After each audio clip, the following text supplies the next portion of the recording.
Hi, welcome to கவித்திலை நாவல். நாம இப்ப பார்க்க போற கதையின் பெயர் சொல்லாமல் தொட்டு சென்ற காதல். இந்த கதை தினமும் ஒவ்வொரு அத்தியாயமாக இங்க பதியப்படும். வாங்க இப்ப கதைக்குள்ள போலாம். சொல்லாமல் தொட்டு சென்ற காதல். அத்தியாயம் 1. வருடம் 1997. அது ஒரு அழகிய டிசம்பர் மாத மாலை பொழுது. காலையில் வெளுத்து வாங்கிய மழையில் நீர் தேங்கி சேரும் சகதியுமாக இருந்த சாலையில் சைக்கிளை மிதிக்காமல் தள்ளி கொண்டு சென்றனர் பள்ளி மாணவர்கள். பள்ளி சுவர் முழுவதும் அன்று ரிலீஸ் ஆன காதலுக்கு மரியாதை பட போஸ்டர், இங்கே போஸ்டர் ஒட்டக்கூடாது என்ற எச்சரிக்கையை மீறி ஒட்டப்பட்டிருந்தன. அந்த போஸ்டரையே சைக்கிளை தள்ளியபடி வெறிக்க வெறிக்க பார்த்தால் 12வது வகுப்பு படிக்கும் சவிதா. ச, இந்த மூஞ்சி வீங்கி போனவன் படத்துக்கெல்லாம் யாரு போறாங்களோ தெரியல. வெக்கமே இல்லாம போஸ்டர் ஒட்டி வச்சிருக்கானவன். அதுவும் போஸ்டர் ஒட்டக்கூடாதுன்னு போட்டிருக்கிறது மீறி ஒட்டியிருக்கானா அவன் எவ்வளவு பெரிய முட்டாளா இருக்கணும். கண்ட்ரி ப்ரூட் என்று தனக்கு தெரிந்த ஆங்கில கெட்ட வார்த்தையால் விஜய் மேல் இருந்த வெறுப்பை முகத்தை அஷ்டகோணலாக்கி தன் தோழிகளிடம் கொட்டினாள். கார்த்திக் அஜித்தின் ரசிகையான இவளுக்கு விஜயை சுத்தமாக பிடிக்காது. வாய்ப்பாட்டுக்கு வெறுப்பை முமிழ்ந்து கொண்டிருக்க கண்களோ போஸ்டரில் விதவிதமான போசுகளில் மின்னிக் கொண்டிருந்த விஜயை பார்த்தபடி வந்தது. ஹலோ மேடம், முதல்ல உங்க மூஞ்ச கண்ணாடியில பாத்திருக்கீங்களா? எண்ணெய் சட்டியில பொறிச்சு எடுத்த பூரி போல புஷ்ன்னு வீங்கி கிடக்கு. நீ அவனை கிண்டல் பண்றியா என்று தன் தலைவனை கிண்டல் செய்த கடுப்பில் நண்பியை பற்றிய உண்மைகளை அடுக்க தொடங்கினாள் தீவிர விஜயின் ரசிகையான சுஜிதா. இருந்துட்டு போகட்டும், நான் ஒன்னும் அவனை போல வெக்கமே இல்லாம படத்துல நடிக்கலையே. அப்படியே தலைய ஆட்டி கைய நீட்டி ஸ்டெப் போட்டா இவன் பெரிய டான்சரா? ஆலய மூஞ்சியும் சகிக்கல. தன்னை கிண்டல் செய்த கோபத்தில் மீண்டும் விஜய் இவள் வாயில் அறைப்பட்டான். ரசிக்க தெரியாத ரசனை கெட்ட ஜென்மம் டினி. உனக்கெல்லாம் கண்ணை பொசுக்கிற சுண்ணாம்பு கலர்ல இருந்தாதான் அழகா? பொடி இவள, சகிக்காத மூஞ்ச உன்னை யாரு பார்க்க சொன்னா?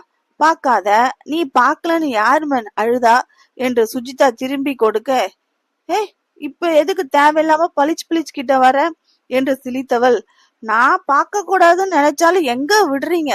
ஊர் ஃபுல்லா அவன் மூஞ்ச போஸ்டர் அடிச்சு ஒட்டினா அப்புறம் எப்படிடி? பெரிதாக அழித்து கொண்ட தோழியை கண்டு வாய் விட்டு சிரித்தாள் சுஜிதா.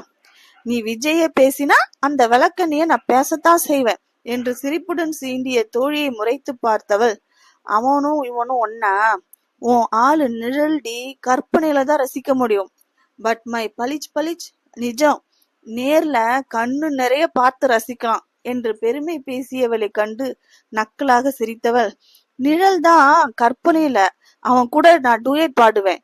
இவ்வளவு ஏன், அவன் போட்டோக்கு கிஸ் அடிப்பேன். என் ரூம்ல கூட போட்டோவா ஒட்டி வச்சு ரசிச்சு பார்க்க முடியும். நீதான் உன் ஆளை நேர்ல டெய்லி பாக்குறியே, கண்ணு நிறைய ரசிக்கிறிய, உன்னால ஒரு கிச்சு கொடுக்க முடியுமா? இல்ல அவன் போட்டோவா உங்க வீட்டுல ஒட்ட முடியுமா என்று கேள்வி கேட்டு மடக்கிய சுஜிதாவை முறைத்து பார்த்து பதில் கூற முடியாமல் தடுமாறியவள், எங்களுக்கும் ஒரு காலம் வரும், உன் கண்ணு முன்னாடியே பளிச் மூஞ்ச கையில பிடிச்சி லிப் டு லிப் கிஸ் அடிக்கல என் பேரு என்று மேலே பேச முடியாமல் தயங்கிய தோழியை கண்டு சத்தம் போட்டு சிரித்தனர் தோழிகள் சுஜிதாவும் புஷ்பாவும்.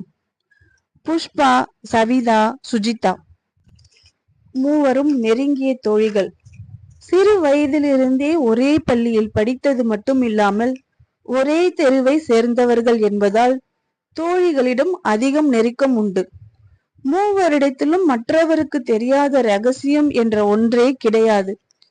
12வது வகுப்பில் காலடி எடுத்து வைத்த இளம் மொட்டுக்கள் இவர்கள். வீடு, ஸ்கூல், டியூஷன் சென்டர் என்ற குறுகிய வட்டமாக அவர்கள் வாழ்க்கை இருந்தாலும் அதையும் தாண்டி கண்ணில் பட்ட நபர்களை சைட் அடிப்பது, தன் சக வகுப்பு தோழியின் காதல் கதைகளை பற்றி அலசி ஆராய்ந்து பிரிச்சு மேய்வது, பிடித்த நடிகர்களுக்காக அடித்து கொள்வது என்று தங்கள் நாட்களை கலகலப்பாகி கொண்டவர்கள்.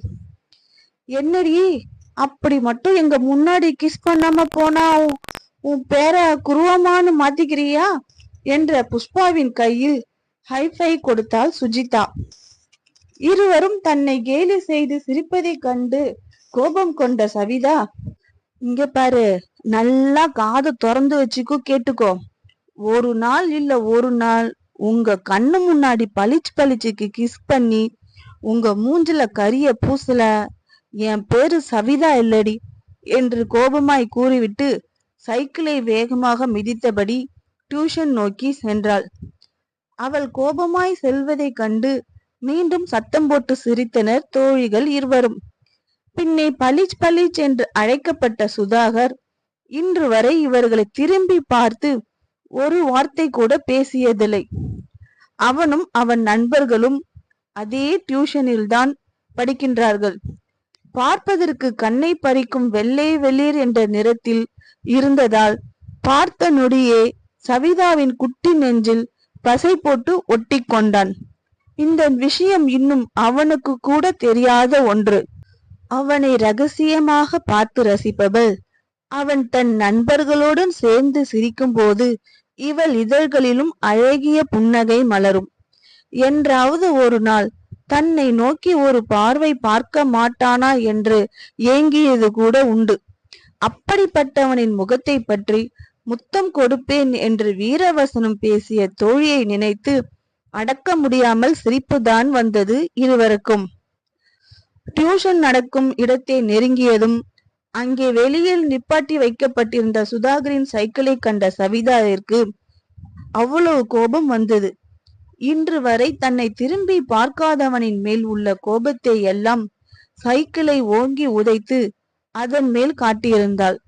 அவள் உதைத்த வேகத்திற்கு சைக்கிள் கீழே விழவும், பைத்தியக்காரி லூசாடி நீ, யாராவது பார்த்தா என்னாவது என்றபடி வேகமாக ஓடி வந்தாள் புஷ்பா. கீழே விழுந்து கிடந்த சைக்கிளை கஷ்டப்பட்டு தூக்கியவள் கோபத்தில் மேல்மூச்சு கீழ்மூச்சு வாங்கியபடி நின்றிருந்த சவிதாவை கண்டு, இது உனக்கே ரொம்ப ஓவரா தெரியல, அவன் கூட இது வரைக்கும் நீ ஒரு வார்த்தை கூட பேசியதில்ல, கிஸ் பண்ணிடுவான்னு சொன்னா எங்களுக்கு சிரிப்பு வராதாடி, அதுக்குன்னு கோச்சுக்கிட்டு சைக்கிளை போட்டு உடைப்பியா என்று புஷ்பா கோபப்பட லேசாக முக சுருக்கியவளை கண்ட சுஜி, ஏய் டோன்ட் வரி எரும, இப்ப என்ன உன் ஆசை நிறைவேறணும் அதான, கண்டிப்பா நடக்கும், நான் சொல்றத மட்டும் நீ திரும்ப சொல்லு, இன்னும் ஒரு வாரத்துல நீ சொன்னது கண்டிப்பா நடக்கும் பாரு என்று பீடிகை போட்டவளை சந்தேகமாக பார்த்தாள்.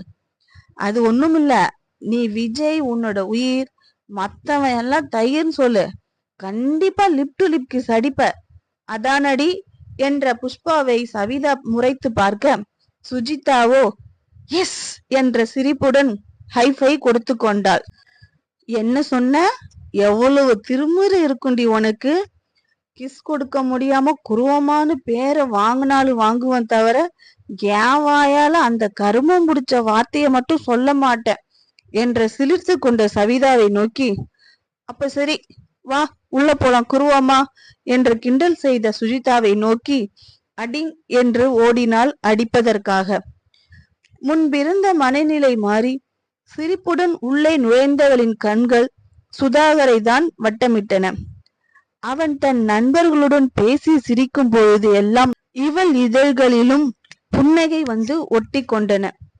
நீண்ட நேரமாய் அவள் சுதாகரை வெறித்து பார்ப்பதை கண்ட சுஜிதா, எரும மாடு என்னடி பண்ணிட்டு இருக்க, வந்ததுல இருந்து வாய பொழந்துகிட்டு அவனையே பார்த்துக்கிட்டு இருக்க, மேம் வேற திரும்பி திரும்பி ஒன்னையே பாக்குறாங்க, அவனும் நம்மள பார்த்தா நம்ம மானமே போயிடும், முதல்ல பட்டிக்காட்டா முட்டா கடைய பாக்குறது போல பாக்குறத நிறுத்திடி என்று அவள் காதில் கிசுகிசுத்தாள்.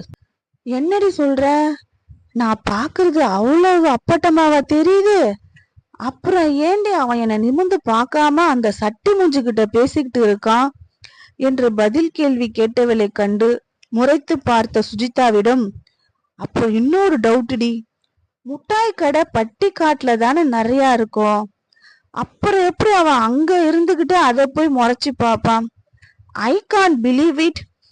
நேரம் காலம் தெரியாமல் ஜோக்கடித்த நண்பியை கண்டு வெட்டவா குட்டவா என்ற ரீதியில் பார்த்திருந்தனர் தோழிகள் இருவரும்.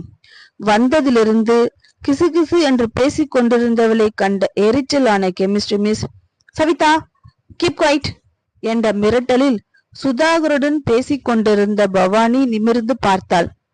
அவளும் அவன் படிக்கும் அதே பள்ளியில், ஆனால் வேறு பிரிவில் படித்து கொண்டிருக்கின்றாள்.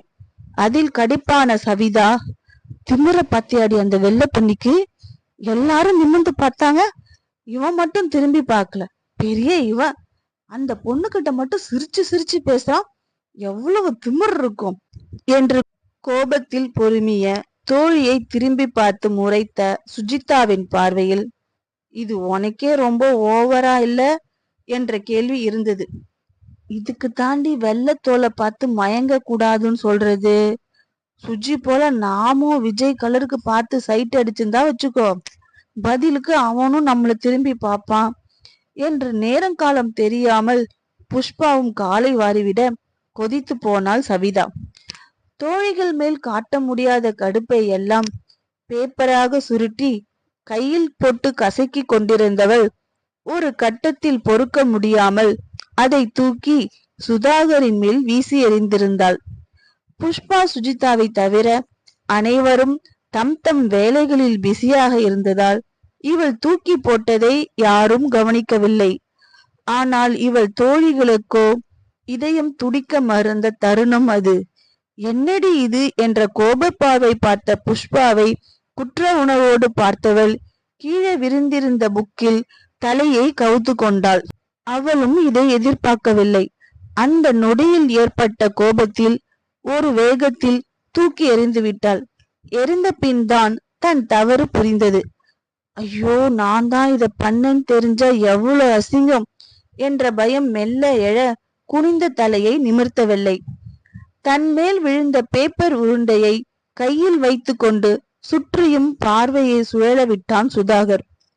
வேண்டுமென்றே தன் மேல் எரிந்ததை போல் இருக்கவே யாராக இருக்கும் என்ற சந்தேகத்தோடு அனைவரையும் பார்க்க அவர்கள் தங்கள் வேலைகளில் பிஸியாக இருக்க அவனும் தன் கவனத்தை படிப்பில் செலுத்தினான். 5 நிமிடங்கள் சென்ற பின்னர் அமைதியாக இருக்க முடியாததால் மெல்ல தலை நிமிர்த்தி பார்த்தாள் சவிதா. எந்தவித வேறுபாடும் இல்லாமல் முன்பு போல பாடத்தை படித்து கொண்டிருந்த சுதாகரை கண்டு நிம்மதி பெருமிச்சு விட்டவள் அவனையே பார்த்திருக்க சட்டென்று தலையை நிமிர்த்தி பார்த்தான் சுதாகர். இந்த திடீர் தாக்குதலை எதிர்பார்க்காதவள் அதிர்ந்து போய் வேகமாக குனிந்து கொள்ள சுதாகரின் நெற்றி யோசனையில் சுருங்கியது.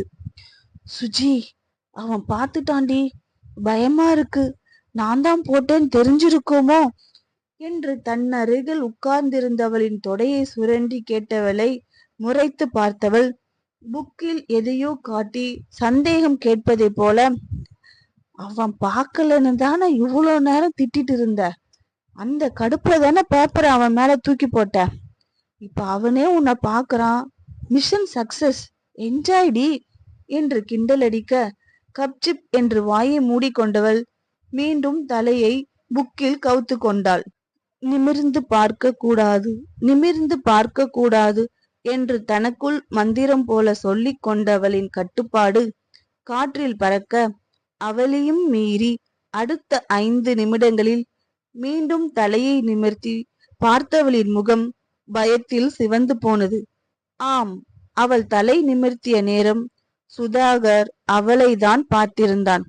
பயம் பாதி ஆசை பாதி என்ற படப்படப்பில், அச்சோ போச்சு போச்சு, நான் தான் பேப்பர் போட்டேன்னு அவனுக்கு தெரிஞ்சிடுச்சுடி, இப்ப என்ன பண்றது என்று படப்படுத்த தோழியை நக்கலாக பார்த்த புஷ்பா, அவன் உன்னை கூப்பிட்டு கேட்டா உண்மையை சொல்லிடி, அவன் கண்ணுக்கு நீ ஒரு பொண்ணா தெரியாததால் தான் அந்த கடுப்புல தூக்கி போட்டுன்னு சொல்லு, மேட்ரு சால்வ், அவனும் உன்னை பார்க்க ஆரம்பிச்சிடுவான் என்று சொல்லவும் காண்டாகி போனாள் சவிதா.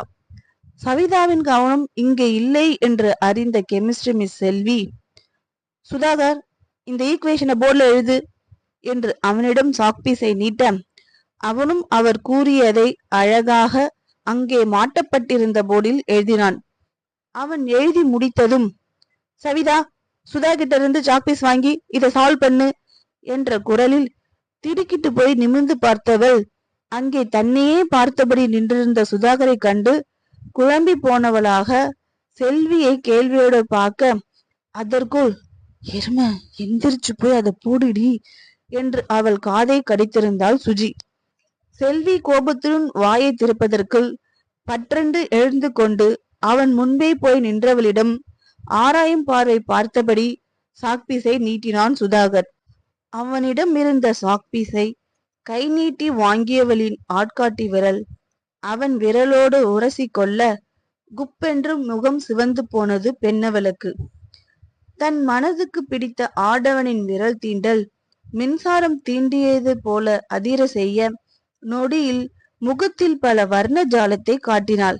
அங்கிருந்தவர்களோ ஆ என்று வாயை பிளந்து கொண்டு பார்த்திருக்க, செல்வி மிஸ்ஸோ அடுத்து நடத்த வேண்டிய பாடத்தில் குறியாய் இருந்ததால் அங்கே நடந்தது அவருக்கு தெரியாமலே போனது. சவிதாவின் முகத்தில் வந்து போன வர்ண ஜாலங்களை கவனித்தபடி தன்னிடத்தில் சென்று உட்கார்ந்து கொண்டான் சுதாகர். அவன் உட்கார்ந்ததும் அவனை ஒட்டி நகர்ந்து உட்கார்ந்த அவன் நண்பன் செந்தில், என்னடா இது, சாக்பீஸ்னு கொடுத்த, அந்த பொண்ணு முகத்துல பரதநாட்டியம் ஆடுது என்று கிண்டல் அடிக்க நண்பனை திரும்பி பார்த்து சிரித்தவன், விர்ரா விர்ரா, பரதநாட்டியம் ரொம்ப பிடிக்கும் போல, அதான் ஸ்டேஜ்ல ஆட முடியாதத முகத்துல ஆடி காட்டுமா இருக்கும் என்று பதிலுக்கு கிண்டல் அடித்த நண்பனை கண்டு அவனை மீறி கிளுக் என்று சத்தம் எழுப்பி சிரித்தான் செந்தில்.